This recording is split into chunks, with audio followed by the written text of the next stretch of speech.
Indonesia Barat.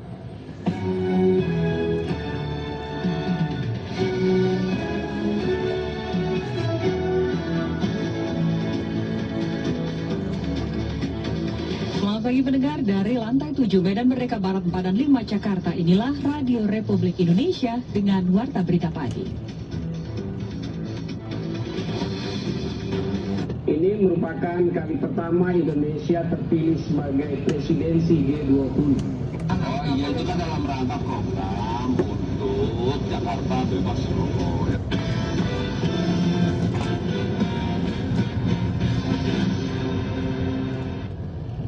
Sari Berita Pagi, sejarah baru bagi Indonesia menjadi tuan rumah forum G20 atau G20. Dalam rangka Jakarta Bebas Rokok, minimarket dilarang memajang rokok di etalase. Inilah Warta Berita selengkapnya untuk hari ini, Rabu 15 September 2021 bersama saya Risti Rustarto.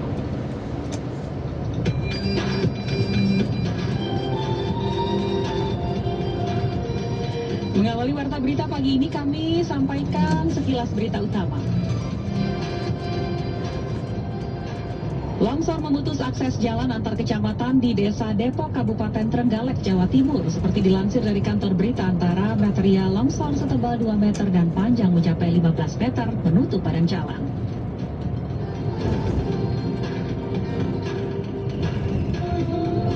Sebanyak 33 dari 65 orang anggota DPRD Sumatera Barat yang sudah menaikkan pemberian dukungan pengajuan hak angket kepada Gubernur Mahyaldi. Hak angket terkait dengan surat permintaan sumbangan yang ditandatangani oleh Gubernur.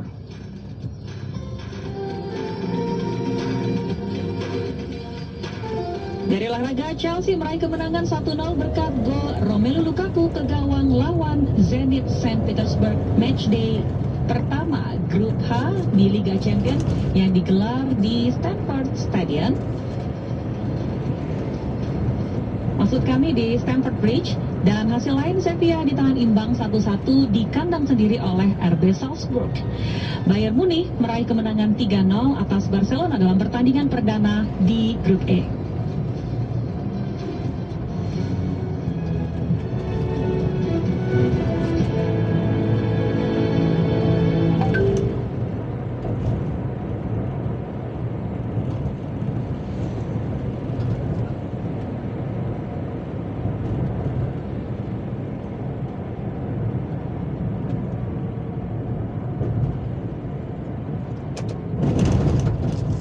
Hal tersebut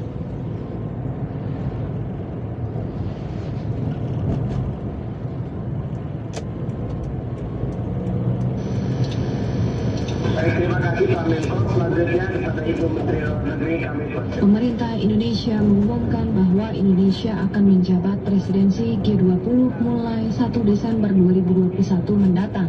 Tema utama presidensi Indonesia di G20 adalah Recover Together, Recover Stronger, yang berarti pulih bersama dan tangguh bersama. Keterangan pers virtual dilakukan secara bersama oleh menteri-menteri terkait seperti Menko Polhukam Mahfud MD, Menko Perekonomian Erlangga Hartarto, Menteri Luar Negeri Retno Marsudi, Menkominfo Johnny G. Plate, dan Menteri Keuangan Sri Mulyani Indrawati pada Selasa malam. Dalam keterangannya, Menteri Komunikasi dan Informatika Johnny G. Plate menyebut bahwa presidensi Indonesia kali ini bersejarah karena menjadi penunjukan kali pertama bagi Indonesia untuk menjadi presidensi G20 sejak dibentuknya G20 pada tahun 1999. Indonesia telah ditetapkan sebagai negara penyelenggara melalui KTT G20 di Riyadh, Arab Saudi pada 22 November tahun 2020. Serah terima presidensi G20 dari Italia pada Indonesia akan dilaksanakan pada KTT G20 atau G20 Leader Summit di Roma, Italia pada tanggal 30 sampai 31 Oktober tahun 2021 ini.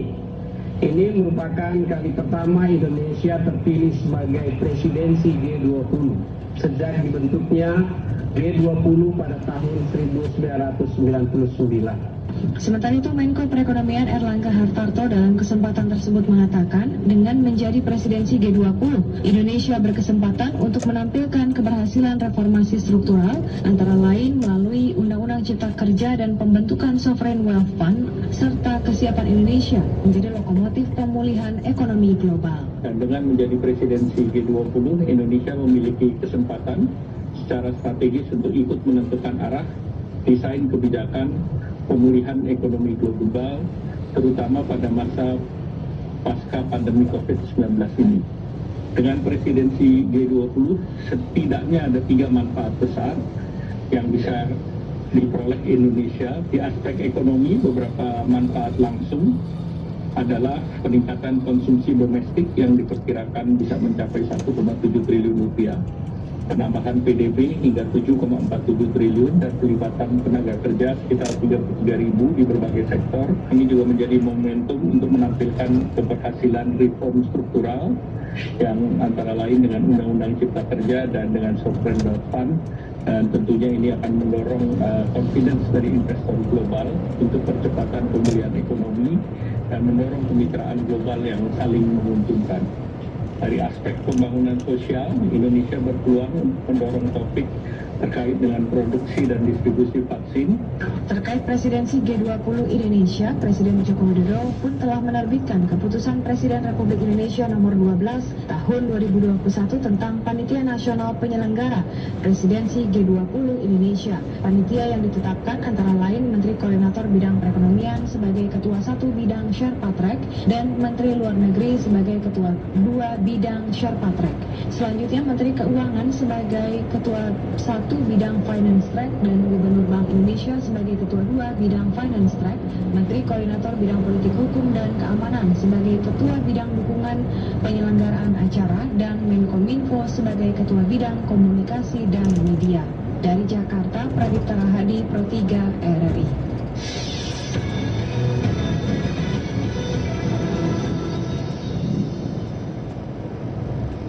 Sementara itu, Menteri Keuangan Republik Indonesia Sri Mulyani Indrawati menjelaskan dalam forum G20 atau G20 akan membahas 7 prioritas isu-isu keuangan global terkini. Berikut penjelasan lengkap dari Menteri Sri Mulyani. Yang pertama dan yang penting adalah mengenai negara-negara G20 akan membahas bagaimana berkoordinasi untuk memulihkan ekonomi global. Yang kedua tentu bagaimana semua negara akan melihat dampak COVID yang tidak hanya di bidang kesehatan. Ini yang disebut ada dampak scarring atau luka dari perekonomian akibat terjadinya COVID. Ada supply disruption, ada corporate yang mengalami kesulitan dari sisi neraca dan tidak kemudian demikian saja bisa kembali pulih. Juga pembahasan mengenai productivity dan memulihkan ekonomi kembali.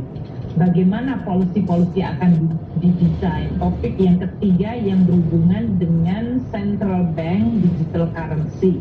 Kemudian yang keempat mengenai sustainable finance.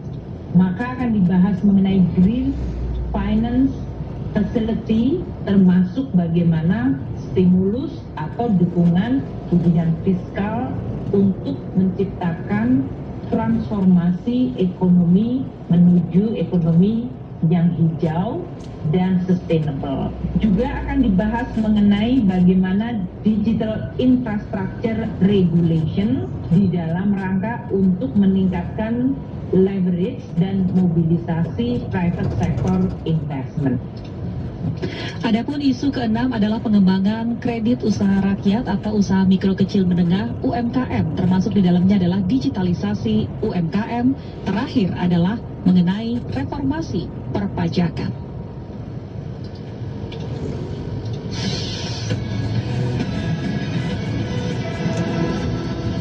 Wakil Gubernur DKI Jakarta Ahmad Riza Patria menjelaskan tujuan penutupan iklan dan pajangan produk rokok dalam rangka program Jakarta Bebas Rokok. Menurut Wakil Gubernur, perokok masih boleh berokok di Jakarta. Informasi selengkapnya kita simak dari Alfred Stuter. Stiker rokok apa? Wakil Gubernur Jakarta Ahmad Riza Patria di Balai Kota menjelaskan maksud pihaknya melakukan penertiban iklan rokok berbentuk poster, potret, stiker, hingga pajangan di toko swalayan. Menurutnya langkah itu dilakukan untuk mendukung program Jakarta Bebas Rokok. Meski demikian, Riza menekankan bukan berarti pihaknya melarang aktivitas merokok, melainkan diatur di tempat-tempat yang memang dikhususkan area untuk merokok. Oh iya, itu kan dalam rangka program untuk Jakarta Bebas Rokok. Ya tentu tidak berarti tidak boleh merokok, ya ada tempat-tempat yang diatur mana bisa merokok.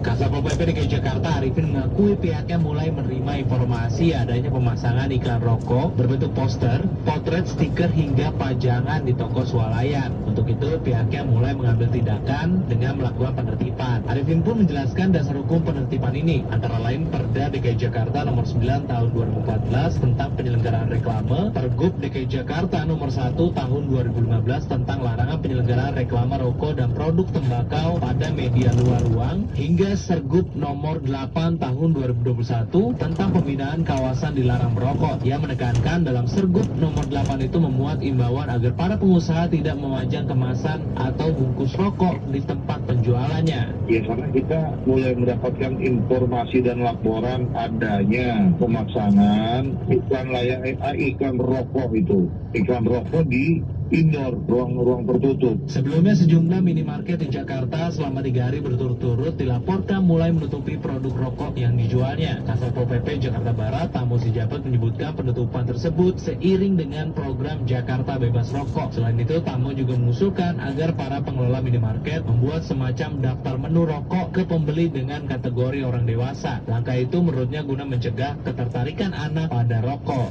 Dari Jakarta, Alfred Suter Pro 3 RRI.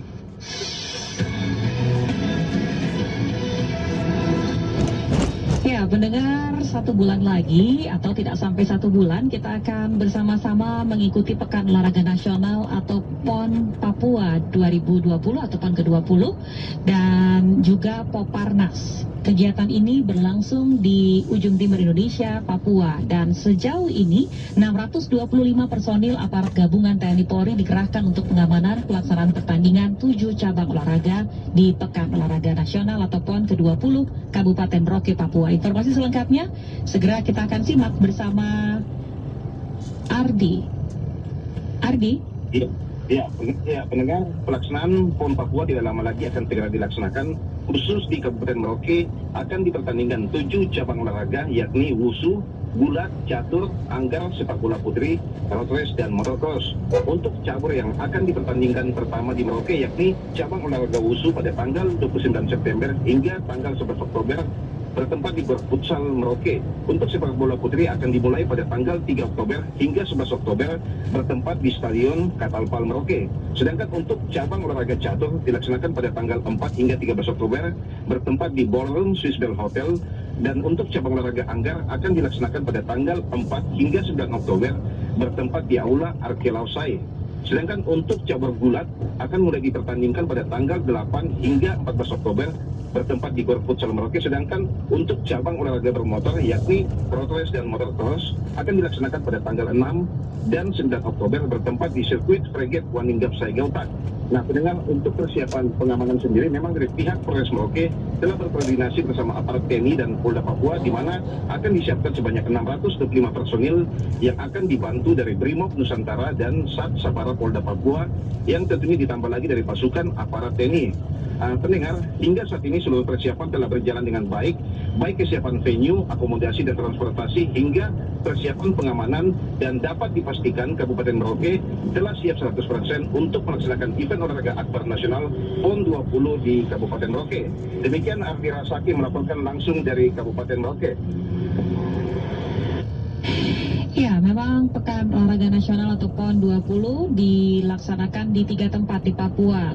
Selain di Merauke, kita juga akan mengetahui ataupun juga persiapan yang dilakukan di Jayapura.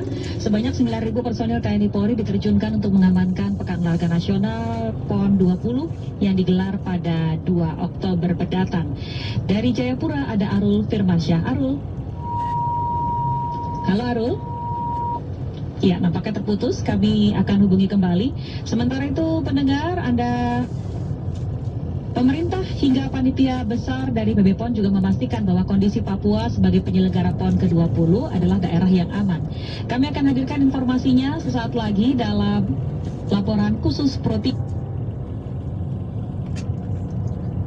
bersama Nia Abdul Teloli. Laporan khusus.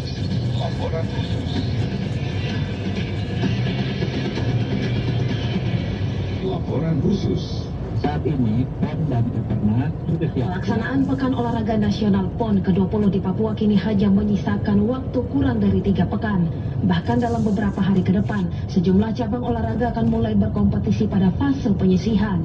Untuk memastikan kesiapan pelaksanaan PON di 4 klaster pelaksana, Menteri Koordinator Bidang Politik, Hukum, dan Keamanan sekaligus penanggung jawab tertinggi untuk keamanan PON Mahfud MD melakukan kunjungan ke Papua beberapa waktu lalu.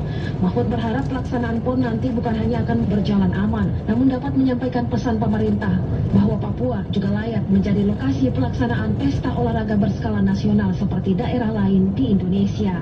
Saya berharap pembukaan PON oleh Bapak Presiden tanggal 2 Oktober berlangsung lancar, aman, dan meriah. Aman itu artinya aman dari tindakan-tindakan kriminal atau keributan atau kerusuhan, sekaligus aman dari COVID. Sehingga protokol kesehatan harus tetap menjadi hal yang tidak boleh dilupakan. PON dan Peternak diselenggarakan di Papua karena pemerintah ingin ada pesta olahraga nasional yang menjadi tanda bahwa Papua bisa maju bersama-sama dengan daerah lain di Indonesia, sehingga semboyannya itu adalah orang bisa. PON dan Peternak yang berjalan baik dan aman akan menjadi bukti bahwa negara ini benar-benar hadir secara efektif di Papua. Karena hal-hal yang biasa dilakukan di daerah-daerah lain biasa juga dilakukan di sini dan bisa juga dilakukan di sini. Karena kita memang orang bisa.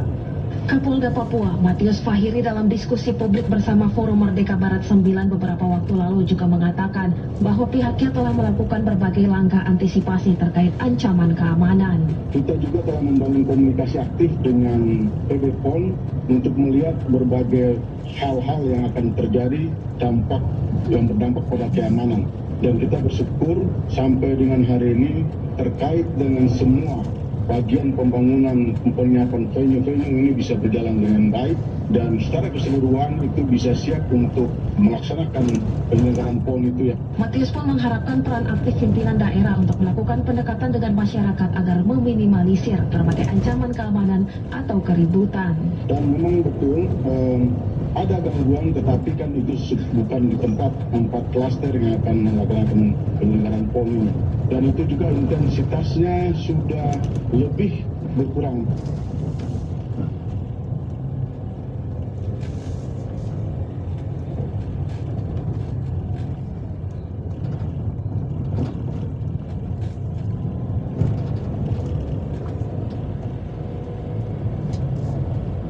Pada saat penyelenggaraan nanti, kami berharap tidak ada lagi gangguan-gangguan yang mungkin bisa mengganggu rasa kenyamanan bagi para peserta kontingen yang hadir di tanah Papua. Direncanakan akan ada sekitar 9.000 personel keamanan yang akan diterjunkan di 4 klaster pelaksana, yaitu Kota Jayapura, Kabupaten Jayapura, Kabupaten Mimika, dan Kabupaten Merauke. Panitia besar atau PB PON pun juga akan menyiapkan ruang khusus yang berisi peralatan canggih untuk memantau situasi di lokasi pertandingan. Dijadwalkan, PON akan berlangsung pada 2 hingga 15 Oktober 2021 dan akan mempertandingkan 37 cabang olahraga. Dari Jakarta, Nia Abdul Teloli, Pro 3 RRI. Dan kembali kita akan pantau situasi terkini di Jayapura, di mana 9.000 personil TNI Polri diterjunkan untuk mengamankan Pekan Olahraga Nasional atau PON Papua 2020 yang digelar pada Oktober 2021. Arul Firmansyah kembali bersama kita. Arul. 9.500 personil keamanan tersebut nanti dibagi dalam 2 kelompok, yaitu untuk Polri sebanyak 5.500 personil dan juga Kodam 17 Cendrawasih 4.000 personil. Dan 9.000 personil ini merupakan prajurit ataupun personil organik yang ada di Polda Papua maupun di Kodam 17 Cendrawasih. Dan untuk memperkuat sistem pengamanan di lapangan nanti untuk Polda Papua juga akan mendatangkan penambahan 1.685 personil Brimob Nusantara. Sementara untuk Kodam 17 Cendrawasih nanti juga akan mendapatkan ketambahan 1.200 prajurit khusus untuk pengamanan VVIP. Dan pendengar dapat saya gambarkan di 4 klaster penyelenggara PON ke-20 di Papua, yaitu di Kota Jayapura, Kabupaten Jayapura, Kabupaten Mimika, dan Kabupaten Merauke. Secara umum situasinya aman, terkendali. Aparat keamanan sejak beberapa bulan sebelumnya sudah gencar melakukan cipta kondisi untuk mengantisipasi hal-hal yang tidak diinginkan. Kalaupun ada aksi-aksi kekerasan ataupun aksi teror, itu terjadi di daerah pegunungan saja, seperti yang baru-baru terjadi di daerah Kabupaten Pegunungan Bintang, yang jaraknya kurang lebih hampir 1 jam dari 4 klaster tadi. Itu menggunakan pesawat udara, sehingga hal ini sebenarnya tidak perlu menjadi kekhawatiran berlebihan. Selain itu juga aparat kepolisian sudah melakukan blokade ke sejumlah titik-titik yang kemungkinan untuk dilalui KKB untuk melancarkan aksi-aksinya, sehingga bisa dipastikan khusus untuk klaster penyelenggara PON di Papua tidak akan mengalami gangguan seperti itu. Namun demikian, saat ini aparat keamanan masih terus gencar melakukan operasi-operasi baik yang sifatnya terbuka maupun tertutup. Nah, khusus untuk 9.500 personil gabungan tadi secara bertahap mulai diterjunkan pada minggu ke-3 September ini, sebab kita tahu bersama bahwa pada akhir September sudah ada beberapa sejumlah pertandingan cabang olahraga yang sudah mulai dilaksanakan di 4 klaster di penyelenggara PON di Papua sendiri. Untuk itu, selain itu juga dari aparat keamanan itu saat ini gencar melakukan vaksinasi. Kita tahu beberapa titik sudah dilaksanakan kemarin. Angkatan Laut mendatangkan KRI Dr. Suharto khusus untuk melakukan vaksinasi di kota dan Kabupaten Jayapura. Selain itu, Kodam 17 Cendrawasih melalui satuan jajarannya juga gencar melakukan suntikan vaksinasi. Begitupun juga dengan Polda Papua.